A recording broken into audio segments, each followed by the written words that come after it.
자, 여러분, 비트코인 폭락 결국에 일어났습니다. 누군가 매도를 하면 매수는 기회입니다. 어디서 매수해야 하는지 제가 제일 잘하니까 알려드리겠습니다.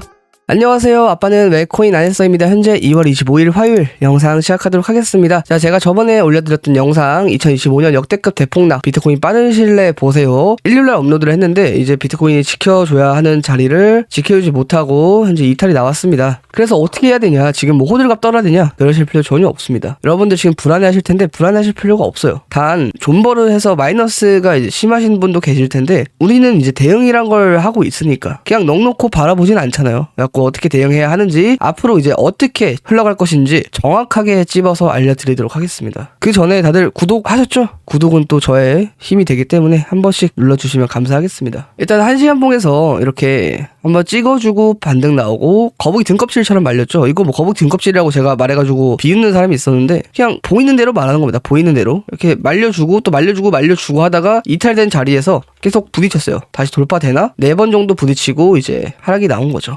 근데 지금 자리가 어느 때와 유사성을 띠냐를 봐야 합니다. 자, 보시면은 지금 현재 차트가 61선에 대한 저항을 맞으면서 121선과 제가 이제 여기에서부터인가 세팅해 놓은 이 값이 있어요. 세팅해 놓은 값. 그래서 이 값을 지금 121선과 같이 이탈을 해버렸기 때문에 어느 정도 차트에 대한 충격은 조금 크게 다가올 수 있었다. 그리고 플러스로 악재들이 지금 끼고 있기 때문에 악재는 이런 데서 끼는 게 아닙니다. 떨어지려는 찰나나 떨어지고 나서 악재라는 게 나오는 거예요. 그래갖고 악재가 뭐가 있나, 여기 떨어지려는 찰나에 바이비트 나왔죠. 그 다음에 떨어지고 나서 이제 OKX 나왔습니다. 이 빨간색이 지금 121선인데 121선에 대해서 프랙탈이 지금 현재 어떻게 진행되고 있는가를 일단 보셔야 합니다. 이거 가장 중요하니까요, 브리핑 해드리도록 할게요. 자, 보시면은 과거 데이터를 121선을 이탈한 자리들, 121선을 이탈한 자리들이었죠. 여기도 마찬가지로 121선을 이탈한 자리. 근데 여기에서도 뭐 이탈을 했고 여기에서도 다시 이렇게 이탈을 했잖아요. 근데 제가 말씀드리고 싶은 거는 121선의 상승을 타면서 올라가다가 이제 이탈된 애들입니다. 그래서 상승을 타서 올라가다가 이탈, 여기도 상승을 타서 올라가다가 이탈,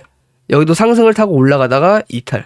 그래서 이탈된 자리를 봤는데 여기서도 마찬가지로 옆으로 이렇게 횡보를 해주다가 121선 이탈과 함께 옆으로 장기적으로 좀 늘어지는 모습을 보여주고 있습니다. 그 다음에 다음 자리에서도 121선이 이탈되고 나서 어느 정도 장기적으로 옆으로 늘어지는 모습을 현재 보여주고 있고, 현재 자리에도 이탈 후에 앞으로 어떻게 갈지는 모르겠지만 추가적인 하락이 나올 수 있어요. 근데 옆으로 늘어질 수도 있다는 점. 대신에 이거를 121선을 다시 빠르게 이제 돌파를 하려면은 여기에서 옆으로 늘어질 동안 지금 121선이 이렇게 쭉 올라왔잖아요. 올라올 동안 또 이렇게 말린단 말이에요. 그래서 차트와 이평선에 대한 갭이 서서히 줄어들 때쯤, 그러면은 어느 정도 기간적인 횡보는 필요합니다, 여러분들. 근데 그것이 최소 한 달 이상, 뭐 2달, 3달이 걸릴 수가 있어요. 근데 아직 비트코인 호재 나올 것들이 많거든요. 근데 그런 호재들로 인해서 만약에 비트코인이 그냥 반등을 쳐버려서 121선 살려주지 않는 이상은 정석대로 간다라고 하면은 하락 또는 이제 횡보가 나올 수밖에 없는 자리입니다. 그래서 이런 자리들에서 옆으로 좀 늘어지면서, 여기도 마찬가지로 보시면은 옆으로 늘어지면서 돌파되는 시그널. 그래서 갭 차이가 캔들이랑 121선이랑 얼마 차이 나지 않으니까 계속 돌파하면서 이탈되고 돌파하고 이탈되고 돌파하고 이탈되는 모습을 보실 수가 있습니다. 그래서 다시 상승 반전으로 보려면은 당연히 121선을 넘어줘야 하는 것이 원칙이지만 일단은 우리는 두 가지를 생각해야 돼요. 첫 번째, 하락은 어디까지 나오나. 지금 일단은 우리가 생각해야 할 점은, 자, 이전에 여기 꼬리를 이탈을 했습니다. 현재 그래도 새로운 갱신이 돼버린 거예요, 이렇게.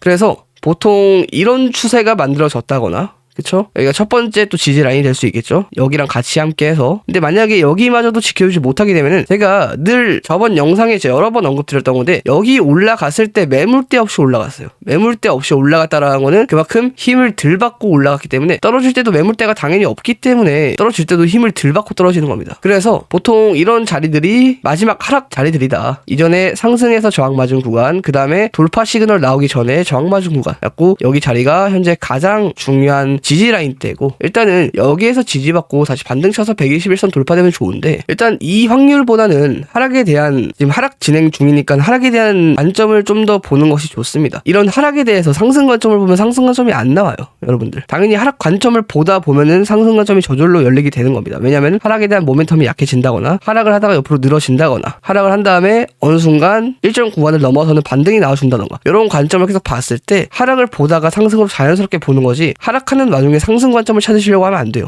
이거는 뭐 개인뿐 아니라 많은 유튜버들도 틀리는 부분들인데 이런 식으로 차트 분석을 해서는 안 되는 겁니다. 그래서 지금은 만약에 내가 1시간 봉을 보고 있어. 1시간 봉을 보면은 일단 하락에 대한 관점을 먼저 보는 게 좋아요. 왜냐면은 추세 추종을 따라 하니까, 추세가 지금 하락으로 기울어져 있으니까 여기에 대한 상승 관점은 볼 수 있는 방법은 지금 딱 지지 라인밖에 없습니다. 아니면은 매물대나 아니면은 지표들로 인해서 볼 수 있는데, 지표 같은 경우에는 어차피 후행성 지표들이니까 이걸 너무 맹신해서는 안 되겠죠. 우리가 그래서 지금 봐야 할 거는 차트예요. 그래서 비트코인이 앞으로의 움직임이 어떻게 움직여질 것인가, 제가 아까 말씀드렸죠. 121선 이탈되고 나서 옆으로 늘어진다거나 추가 하락이 나오는 자리다. 보통 이런 것들이 장기적으로 끌고 갈 수 있기 때문에 예시를 들어보면은, 자, 여기에서 바이비트 사건 터졌어요. 그 다음에 떨어지는 와중에 OKX 사건 터졌어요. OKX는 이제 이따 뒤에 제가 기사 읽어드릴 텐데 이 사건들이 터졌습니다. 근데 여러분들 FTX 사건 아시죠? 자, 여기에 터졌어요. 자, 터지고 나서 121선에 뭐 저항을 맞아서 내려간 것도 있지만 터지고 나서 옆으로 횡보를 해줬단 말이에요. 그래갖고 이 횡보 기간이 2달 정도 소요된다. 그 다음에 다시 121선을 돌파하는 그림이 나왔다. 그래서 거래소 이슈로 지금 하락이 나왔잖아요. FTX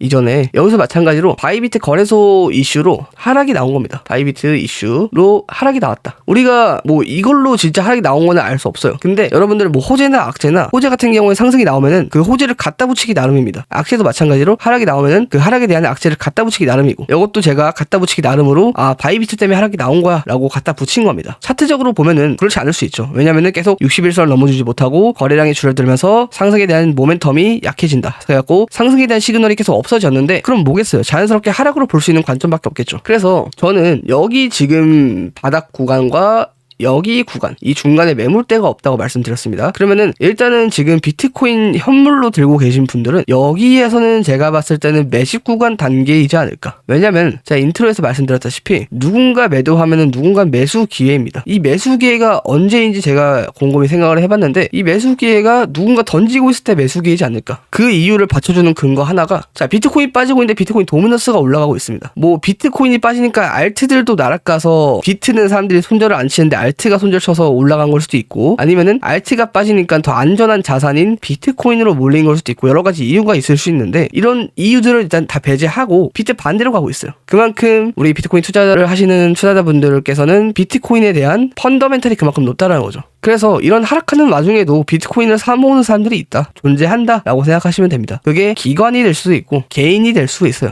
그래서 결론은 어떻게 되냐? 결론은 박앤셀이다. 하지만 옆으로 장기가 늘어지면은 지옥을 겪게 된다. 여러분들, 개미들을 가장 피말리게 하는 것이 이런 하락이 아닙니다. 옆으로 늘어지는 거예요.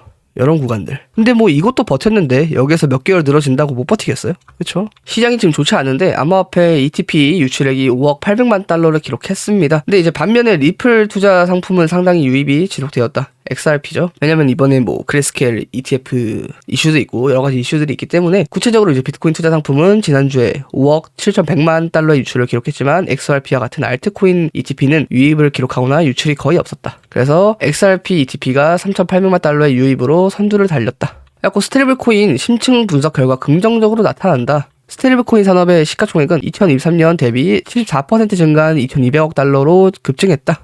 그 다음에 암호화폐 거래소 OKX, 미 법무부와 5억 달러 벌금 합의. 이것도 어떻게 보면 악재라고 볼 수 있는 거죠. 뭐 단기적인 그냥 소스 악재 정도? 너무 크게 받아들이진 마시고, OKX는 4억 2,030만 달러를 형사적 포기하고 8,440만 달러의 형사벌금을 지불할 예정이다. OKX가 플랫폼상에서 불법 거래를 조장했다고 뭐 전했다. XRP 저평가 구간 돌입 온체인 데이터 분석은, XRP가 이제 온체인 데이터 분석 결과 구례 투자자들의 매집이 증가하고 있으며 활성 주소 수도 상승세를 보이며 강세 전환을 시사하고 있다. MVRV 지표가 매도세 둔화를 나타내며 XRP가 저평가된 상태임을 시사하고 있다. 이는 시장에서 매도 압력이 해소되고 있으며 새로운 상승 랠리를 위한 기반이 형성되고 있다라고 해석이 된다. 그래갖고 뭐 이런 사람들은 5달러까지도 보고 있다. 강하게 돌파한다면.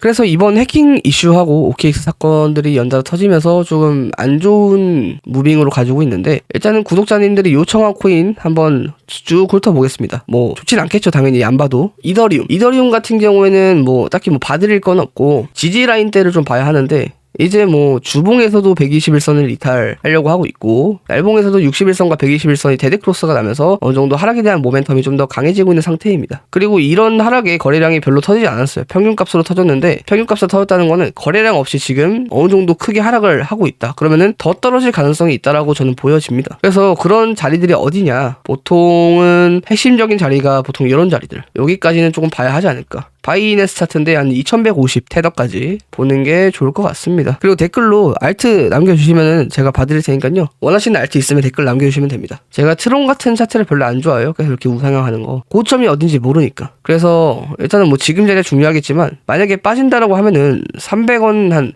305원 정도 봐야 하지 않을까요? 305원. 이 정도까지는 조금 하락이 나올 수 있다. 305원. 메탈도 좋지 않은 흐름을 가고 있는데 이전에 바닥권을 조금 지켜주는 게 중요하다. 여기 바닥권이죠. 이런 바닥권을 조금 지지받으면서 가져야 한다. 근데 여기까지 빠지기 전에 여기 구간도 있으니까요. 여기서 지지를 받는다거나 여기서 지지 받을 수 있겠죠. 지지 구간이 밑에 많기 때문에 뭐 크게 하락하더라도 다시 반등하는 그림으로. 근데 이제 주봉에서 거래량이 계속 줄어들고 있어요. 거의 이제 바닥권의 거래량인데 이렇게 이만큼 하락을 했는데 거래량이 터지지 않는다는 거는 알트들의 수급도 당연히 줄었을 뿐더러 오히려 큰 하락을 좀 동반할 수 있는 시그널일 수도 있기 때문에 아직은 뭐 매수하거나 뭐 그런 구간들이 아니죠. 피스 네트워크 같은 경우도 여기를 계속 부딪혀 줬는데 최근에 결국에는 이제 여기서 저항받다가 다시 돌파되었지만 다시 이탈되는 그런 자리들이 되었고 그래갖고 피스 네트워크는 그렇게 좋지는 않습니다. 이전에 일봉에서 조금 상승세를 그려주나 했었는데 다시 이탈해버리는 이것도 이더리움 기반 계열 코인 아닙니까? 피스가? 저도 자세하게는 모르는데 아마 이더리움인가 솔라나 계열로 알고 있습니다. 아 솔라나가 보네요. 솔라나. 무브먼트는 뭐 분석할 게 없는데요. 이거는 네, 분석할 게 없습니다. 무브먼트는. 그냥 저런 것들은 조금 상승이 나오는 걸 좀 기도를 할 수밖에 없습니다. 저런 차트는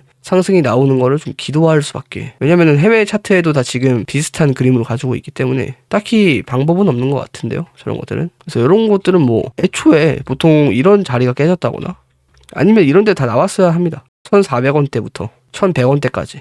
그래서 오늘 비트코인 브리핑 내용 이해 안 되시면은 처음부터 다시 끝까지 한번 시청해 보시고 항상 안전하게 매매하시고 성투하시길 바랍니다. 감사합니다. 성투!